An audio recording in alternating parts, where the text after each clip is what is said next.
Welcome to Mindful Moments. Nourish your mind on the go. Right. This audio uses AI narration to present our original book analysis. Oh, cool. Today, we're diving deep into Orson Scott Card's Ender's Game.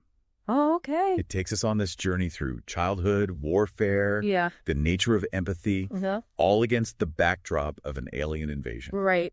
It's a story that just grabs you from the start. Yeah. We meet Ender Wiggin.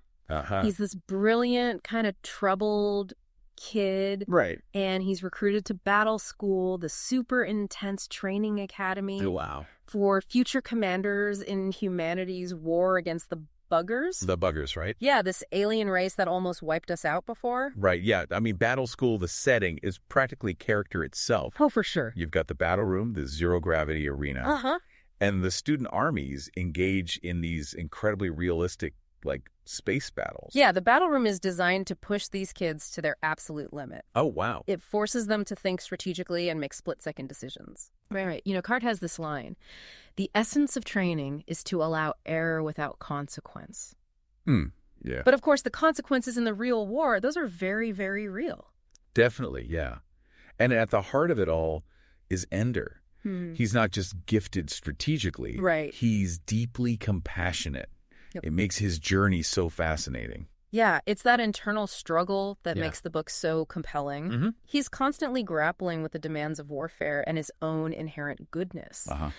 There's this quote where he says, because never in my entire childhood did I feel like a child. I felt like a person all along, the same person that I am today. Wow. And it really speaks to how he's forced to grow up so fast. Right, way too fast. Yeah. And there's the adults. Yeah. Especially Colonel Graff. Right. They manipulate Ender, isolate him, Yeah. push him to the brink. They believe he's humanity's last hope. Yeah. But their methods, well, Yeah. let's just say they're morally questionable. They see his compassion as a weakness. Right. Something that could prevent him from being the ruthless commander they need. Wow. They deceive him, feed him false information, create all these artificial scenarios. It's crazy. Yeah, all to mold him into the ultimate weapon. It's really disturbing when you think about that scene with Stilson. Oh, yeah. The bully from his old school. Exactly. Yeah. Ender doesn't just defeat him. Right. He inflicts pain to deter future attacks. Yeah. It's brutal, but it shows how deeply the adults are affecting him. Right.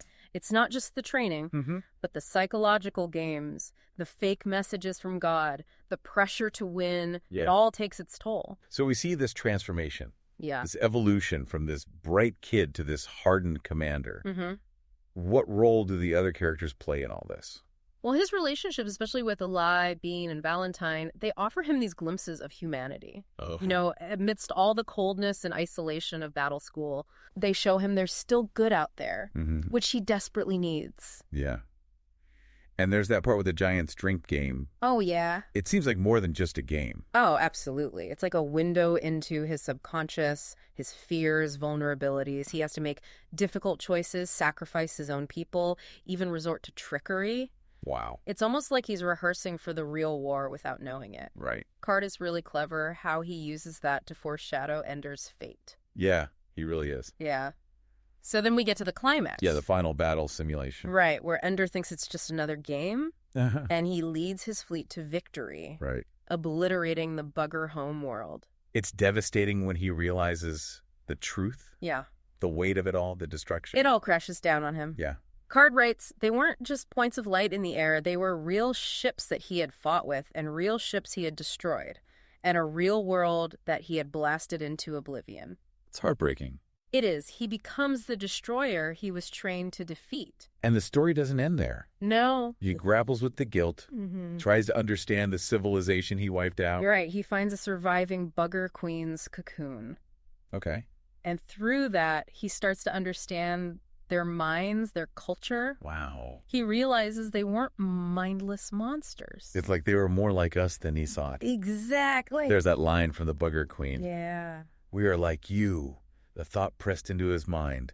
We did not mean to murder, and when we understood, we never came again. It changes everything. It does. His atonement begins there.